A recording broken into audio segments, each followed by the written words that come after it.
Nós vamos abrir no profeta Amós, capítulo 3, e vamos nesta manhã meditar na palavra de Deus e ouvir o que o Senhor tem a nos falar pela sua palavra. Amós 3, versículos 9 até o versículo 15, até o final do capítulo 3. Amós, capítulo 3, versículos 9 ao 15. Vejamos o que diz a palavra do Senhor, irmãos. Vejamos o que diz a palavra do nosso Deus. Amós, capítulo 3, versículos 9 ao 15. E vamos ouvir com atenção a palavra de Deus. Diz assim a palavra do Senhor: Fazei ouvir isto nos castelos de Asdod e nos castelos da terra do Egito, e dizei: Ajuntai-vos sobre os montes de Samaria, e vede que grande tumulto há nele, e que opressão há no meio dela. Porque Israel não sabe fazer o que é reto, diz o Senhor, e entesoura nos seus castelos a violência e a devastação. Portanto, assim diz o Senhor Deus: o inimigo cercará a tua terra, derribará a tua fortaleza, e os teus castelos serão saqueados. Assim diz o Senhor: como o pastor livra da boca do leão as duas pernas ou um pedacinho da orelha, assim serão salvos os filhos de Israel que habitam em Samaria, com apenas o canto da cama e parte do leito. Ouvi e protestai contra a casa de Jacó, diz o Senhor Deus, o Deus dos exércitos. No dia em que eu punir Israel por causa das suas transgressões, visitarei também os altares de Betel, e as pontas do altar serão cortadas e cairão por terra. Derribarei a casa de inverno com a casa de verão, as casas de marfim perecerão, e as grandes casas serão destruídas, diz o Senhor. Amém. Podeis sentar, irmãos.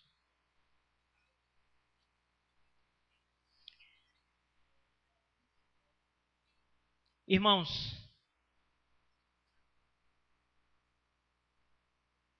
essa passagem do profeta Amós, ela deve nos trazer lembranças e pensamentos, deve nos trazer reflexões. Eu olho para os acontecimentos que nós passamos no nosso país, no Brasil, e eu vejo, irmãos, muito dos pecados que Deus estava chamando Israel a responder, pecados que são comuns e corriqueiros no nosso país, na nossa vida.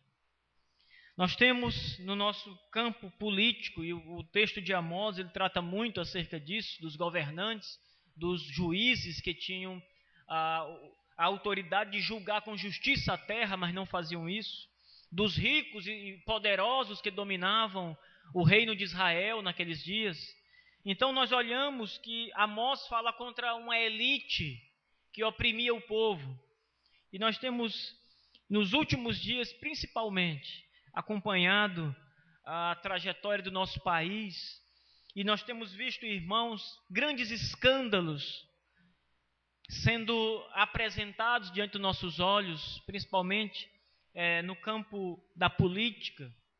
Nós temos visto, irmãos, pessoas sendo flagradas roubando dinheiro, colocando dinheiro nas mochilas, na meia, na cueca, e um escândalo que repercute mundialmente, não apenas aqui no Brasil. Não foi algo que alguém denunciou apenas, que alguém foi testemunha, mas foi algo que o Brasil inteiro constatou com seus próprios olhos. Tudo foi filmado. A corrupção, irmãos, no nosso país é tão grande, ela é tão volumosa, irmãos, que hoje os grandes bandidos do país, esses que estão com o poder nas mãos, eles não têm medo das consequências. Primeiro porque não há consequência de fato para eles. O crime sempre tem compensado no Brasil. Os grandes políticos, e nós temos visto estes homens nos mais terríveis escândalos no passado e estão hoje representando mais uma vez o povo do Brasil. Nós temos visto a corrupção, a fraude, nós temos visto o roubo escancarado e temos visto também que nada acontece com esse povo. Que as coisas continuam como estão. Que as coisas continuam seguindo o caminho do erro, o caminho da corrupção desenfreada. Às vezes nós assistimos da nossa casa toda a corrupção que acontece no Brasil e ficamos, e até oramos muitas vezes pedindo ao Senhor a misericórdia dele para conosco. Mas irmãos, é exatamente contra esse tipo de pessoa que Deus se levanta através das palavras do profeta Amós. É exatamente essa classe corrupta de homens que Amós chama a atenção. São exatamente contra estes que a palavra de Deus é dirigida. E é exatamente isso, irmãos, que nós temos que observar. A punição sempre virá. Ela pode demorar, ela pode tardar, ela pode até mesmo não vir nesta vida, porque muitos morrem no seu bem-estar, na sua riqueza, morrem no seu deleite, nos seus prazeres, com toda a corrupção. Mas certamente a punição virá um dia. Se não nesta vida, no julgamento final. Amós se levanta contra estes homens no capítulo 3.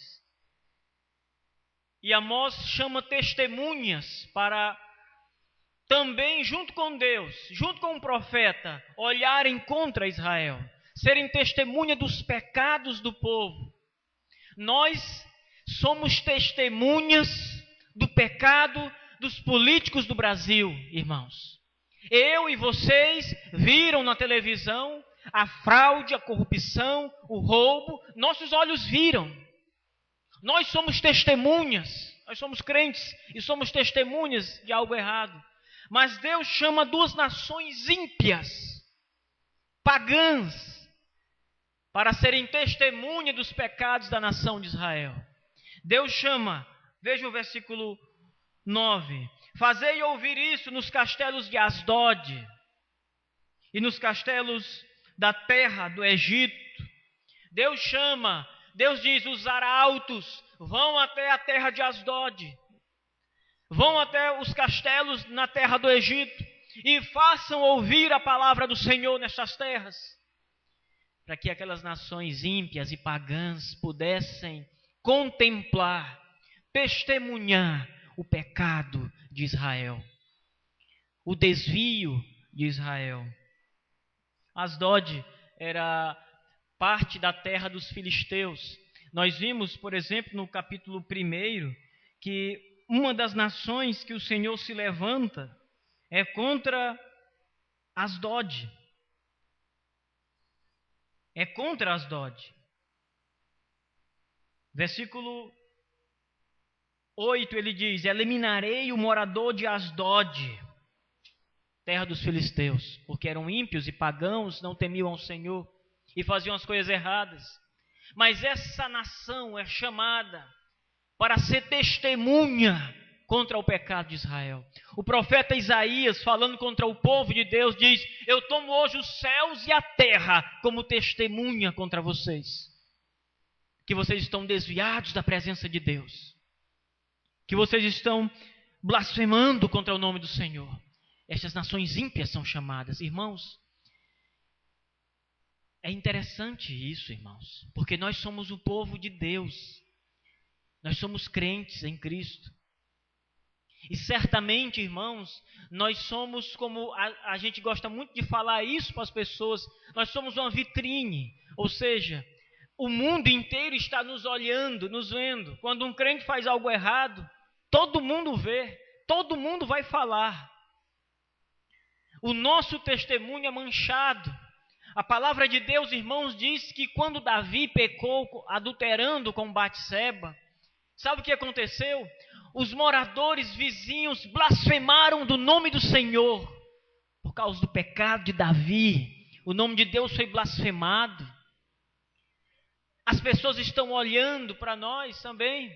E certamente, irmãos, se nós andarmos em pecados, Deus chama testemunhas ímpias para testemunharem contra nós, o povo de Deus, como ele fez com Israel aqui. O versículo 9, ele junta essas nações. E qual é o problema? O que está acontecendo? O que essas nações estão vendo? Veja o que continua o versículo dizer. Ajuntai-vos sobre os montes de Samaria. Ele diz, vocês, moradores de Asdod, moradores do Egito, subam nos montes de Samaria. Samaria era a capital do reino de Israel. E o profeta pede que todos os moradores fiquem em cima das montanhas olhando para a cidade. Veja, olha a figura que Deus mostra. Subam, ajuntem-se sobre os montes de Samaria e vejam o tumulto que há nela, a opressão que há no meio dela.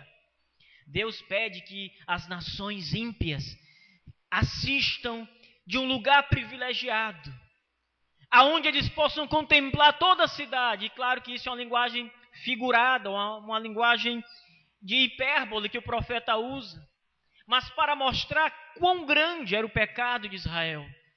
E que esses moradores de cima das montanhas olhem para a terra de Samaria e vejam ali a devassidão.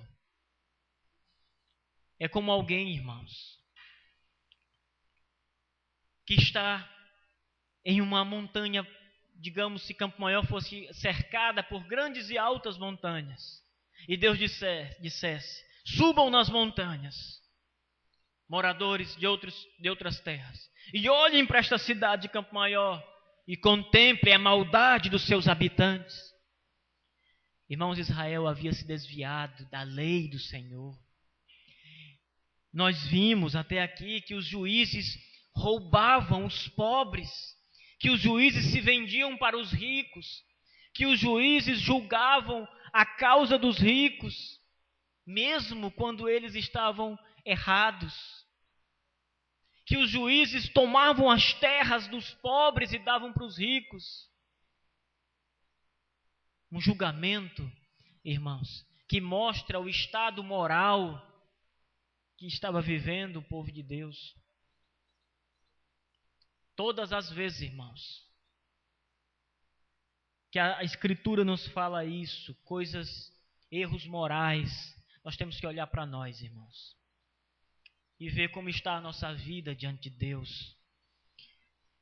E olhar no fundo da nossa vida e dizer, eu tenho sido um bom servo de Deus. O meu testemunho tem sido reto e fiel diante do Senhor, na cidade onde eu moro.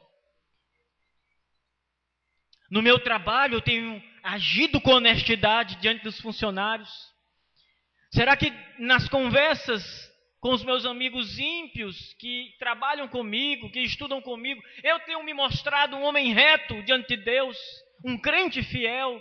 Eu tenho participado das suas conversas ímpias ou tenho me afastado e tenho repreendido tais pessoas?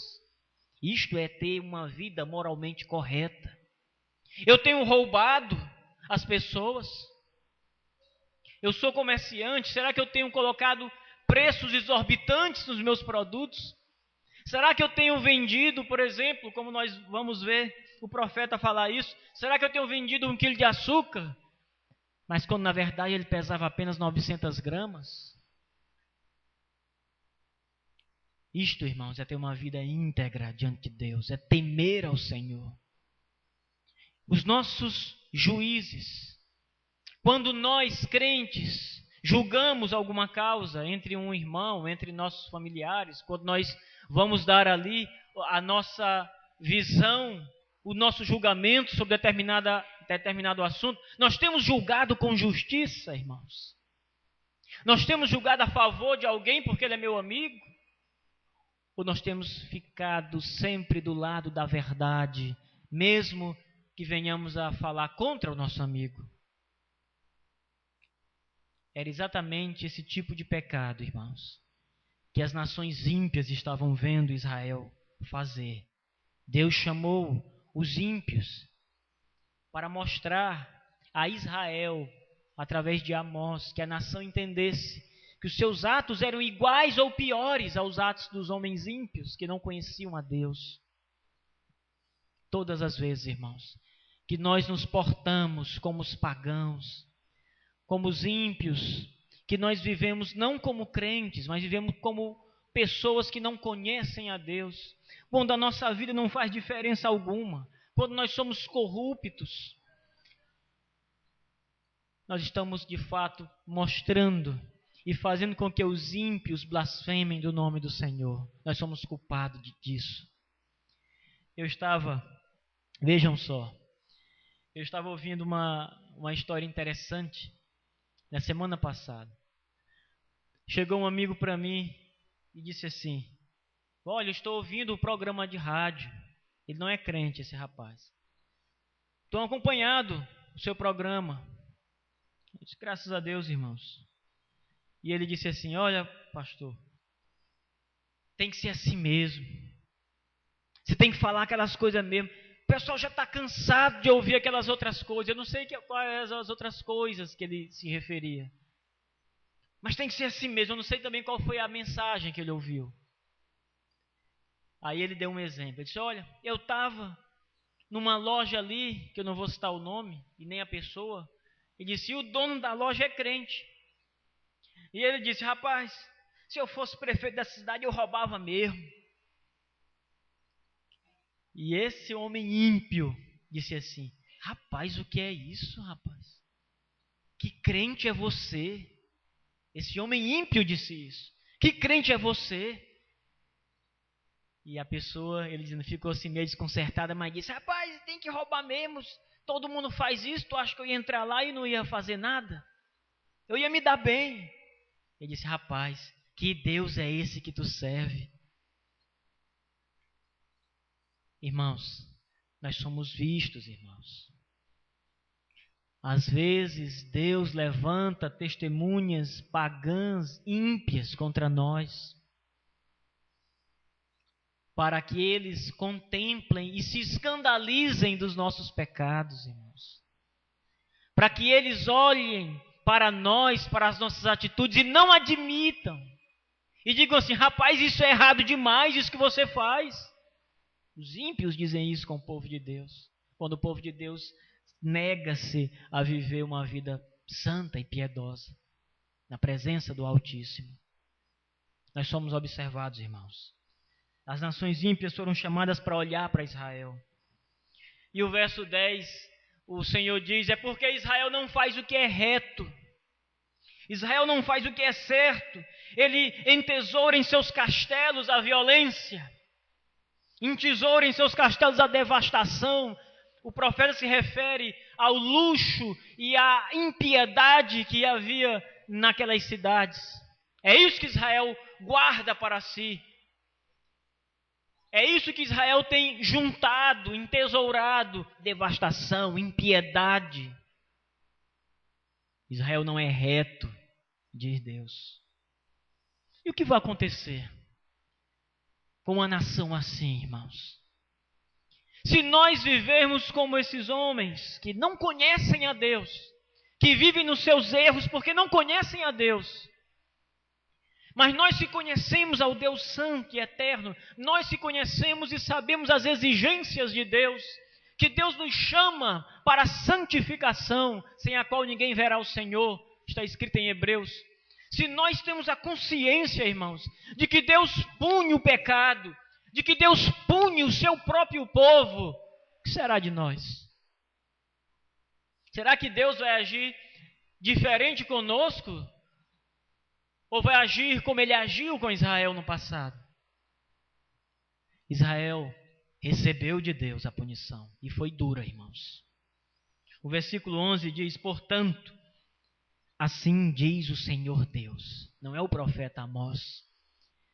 Não é Amós que está com raiva de Israel e vai dizer uma palavra dura contra Israel. Amós é o portador, é o profeta. Amós é o homem que vai falar as palavras de Deus. Por isso, a introdução no verso 11, portanto, ou seja, por causa disso, assim diz o Senhor Deus: o inimigo cercará a tua terra, derribará a tua fortaleza, e os teus castelos serão saqueados. No ano 722, a Escritura nos diz, está registrado no livro de Reis e Crônicas, que o rei da Assíria invadiu e cercou as terras de Israel. Todo o território de Israel ficou cercado pelos exércitos da Assíria. Por quê, irmãos? Porque assim disse o Senhor que ia acontecer. Sabe quanto tempo eles ficaram acampados assim, olhando para Israel com seus exércitos ao redor? 3 anos. Uma nação ficou 3 anos esperando, dizendo: nós vamos entrar nesses castelos, nós vamos entrar nas fortalezas de Israel. E o povo dentro dos castelos, dentro das fortalezas muradas, tudo cercado. E o povo olhava, nos primeiros dias diziam: aqui eles não conseguem entrar. Aqui a nação de Israel, ninguém entra aqui, nós somos o povo de Deus. E eles passeavam nas muralhas, os soldados olhavam e talvez nos primeiros dias olhassem para os assírios ali e diziam: aqui não tem como eles entrarem, aqui é forte. E sabe o que mais, irmãos? Eles plantavam dentro dos seus muros e cultivavam. Até o dia em que nada havia mais para comer. Não havia nem água para beber. E os assírios lá, em pé, dizendo: nós vamos entrar e vamos conquistar Israel. 3 anos depois, quando os moradores de Israel estavam comendo seus próprios filhos, porque não havia mais comida. Vejam bem, comendo seus próprios filhos, porque não havia mais comida. Quando o esterco do gado era vendido para que eles comessem o esterco, porque não havia mais comida, a Síria entrou, destruiu, liquidou Israel. Levaram cativos os israelitas magros, feios, cansados, muitos mortos. E eles trouxeram um povo e jogaram dentro da Samaria e disseram: agora vocês vão entrar aqui nessa terra dos hebreus. E agora aqui vai ser uma outra cultura. Vamos esquecer tudo que os hebreus acreditavam e vamos fazer uma outra coisa aqui. E sabe, irmãos, toda a história de Deus, tudo aquilo que o povo pelo menos sabia, não cumpria, mas sabia e conhecia de Deus, os grandes feitos do Senhor, tudo aquilo foi esquecido com o tempo. Sabe por que os judeus detestavam os samaritanos? É porque os samaritanos eram esse povo misto que os assírios levaram. Depois os gregos, anos depois, também fizeram a mesma coisa. E eles perderam a sua identidade cultural. E os outros hebreus lá de Jerusalém disseram: eles não são como nós, são uma raça impura. Casaram com pessoas impuras. Irmãos, a palavra de Deus se cumpre, irmãos.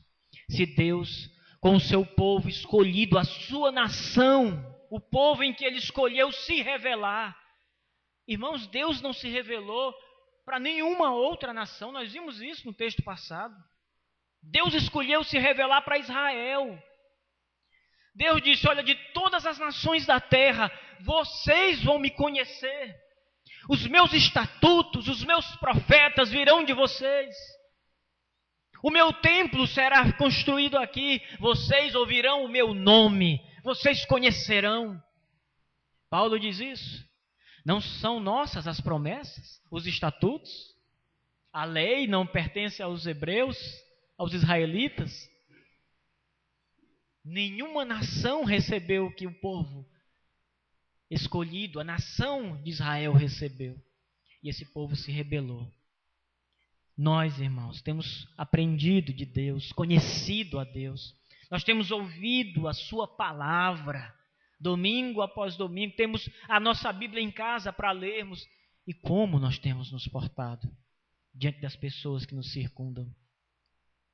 Como verdadeiros e fiéis homens de Deus ou como ímpios? Irmãos, são tantas as pessoas que chegam e nos dizem assim que ser crente como fulano eu não quero. Ser como fulano de tal eu não quero. Tanta gente, às vezes nós estamos evangelizando pessoas que dizem, rapaz, mas se for para me ser como fulano que é lá da igreja eu não quero. Porque não apresentamos um caráter de crente, irmãos. Porque a nossa vida não apresenta frutos, mudança. Jesus disse lá em Mateus que pelo fruto nós conhecemos quando alguém fala a verdade de Deus ou não. Não é simplesmente pela palavra pregada, mas é pela vida dele. Pelo andar, pelo o se comportar, o viver diante da sociedade. Mas só mais uma pergunta, porque Amós ele quer deixar algo bem claro para Israel. Amós faz uma ilustração. Ele diz no verso 11 que o Senhor vai entregar a cidade, o inimigo vai cercar a tua terra, derribar a tua fortaleza e os teus castelos serão saqueados. Mas haverá, irmãos, saída? Será que há como escapar disso? O verso 12, o profeta Amós ele faz uma ilustração para explicar se há saída ou não. Ele diz assim: assim diz o Senhor, como o pastor livra da boca do leão as duas pernas ou um pedacinho da orelha, assim serão salvos os filhos de Israel que habitam em Samaria, com apenas o canto da cama e parte do leito. Deus diz assim: sabe o que vai sobrar de Israel? Só o cadáver. Êxodo capítulo 22, versículo 10 ao 13, nos conta que quando um pastor ele estava trabalhando para alguém, mas quando ele estava no campo e o leão ou o lobo devoravam uma ovelha, ele tinha que chegar para o patrão e dizer: olha, o lobo veio e matou algumas ovelhas, o leão veio e comeu algumas ovelhas. Sabe o que o patrão dizia? Cadê a prova? Cadê os ossos da ovelha? Cadê os restos da ovelha? Cadê o couro da ovelha? É exatamente esse texto do verso 12. Ele diz que o pastor só ia conseguir livrar quando a Síria viesse atacar Israel. A única coisa que iria escapar seria o cadáver, para provar que eles estão mortos. Deus está dizendo que certamente vai punir a nação por causa dos seus pecados. E nós não somos melhores do que eles, irmãos. Nós não somos melhores do que Israel. Nós estamos em pé de igualdade com Israel. Nós também conhecemos a palavra, também temos os estatutos e as promessas são para nós. E Deus vai nos pedir conta de nossa vida. Mas se formos achados fiéis, irmãos, se o Senhor nos achar santos e irrepreensíveis, se o Senhor olhar para o meu e o seu coração e ver lá no fundo a verdade de Deus, o amor, o desejo de servir, a luta contra o pecado, Deus vai olhar para você. Eu ouvi um pastor falando sobre isso e ele disse assim, que Deus exige, que Deus vai cobrar das pessoas. E muitos chegam e dizem: olha, Senhor, nós fizemos isso. Senhor, fizemos isso e fomos até acolá. E Deus não vai olhar para essas pessoas.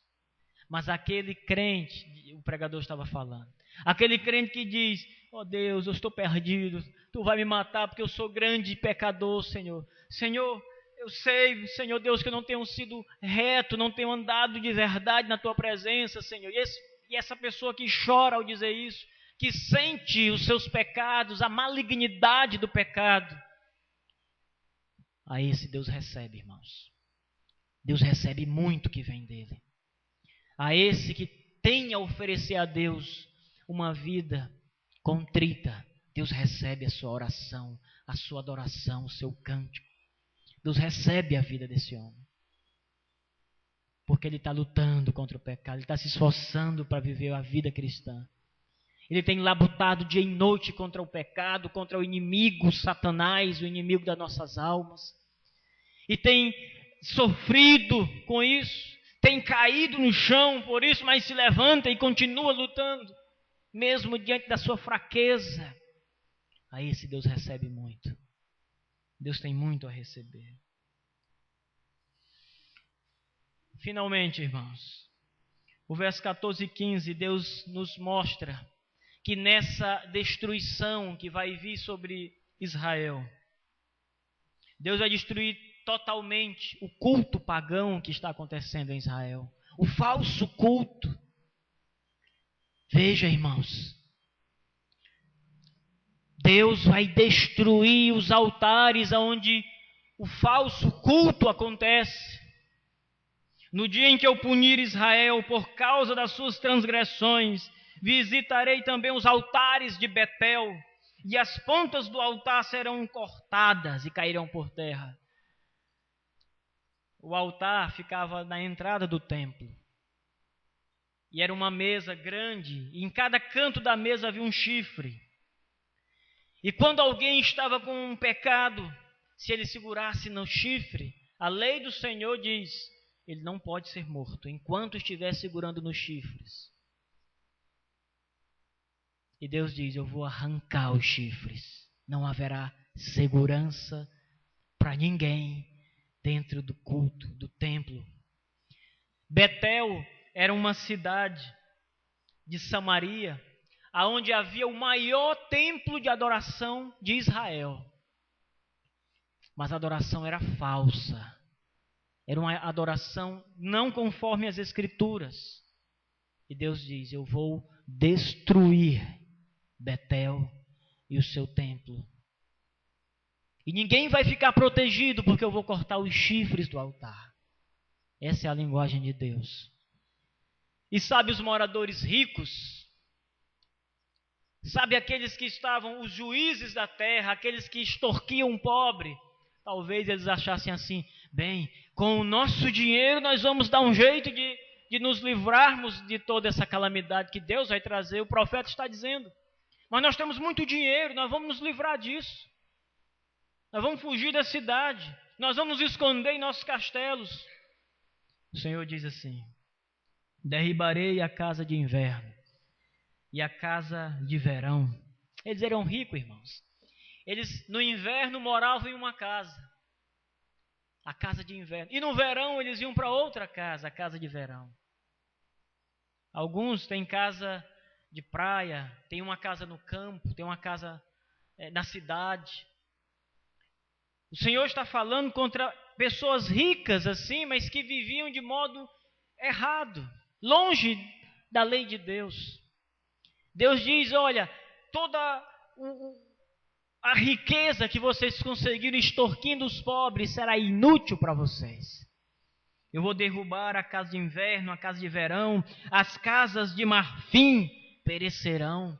Marfim, eles comercializavam marfim, irmãos. E enfeitavam suas casas, a entrada de suas portas, todas de marfim. A história nos mostra isso, inclusive a arqueologia nos mostra isso. Deus diz que vai derribar todos os palácios, toda a riqueza daquela cidade será aniquilada. As grandes casas serão destruídas, diz o Senhor. Essa linguagem do verso 15, irmãos, é uma linguagem contra a riqueza mal adquirida, contra a confiança na riqueza. Deus está vendo, irmãos. Deus está vendo tudo. Agora mesmo, voltando ao assunto que nós falamos no início, dos escândalos nacionais, nós estamos vendo algo que dificilmente acontece, mas um governador sendo preso. Aliás, o governador do Distrito Federal, da capital do Brasil, sendo preso, está preso. Tamanha é a miséria A corrupção que é Brasília está afundada. E vai fazer 50 anos agora. Uma festa imensa sendo preparada para comemorar os 50 anos de Brasília em meio a tanta corrupção, a tanta miséria, a tanto roubo. E esse homem preso. O castelo dele caiu.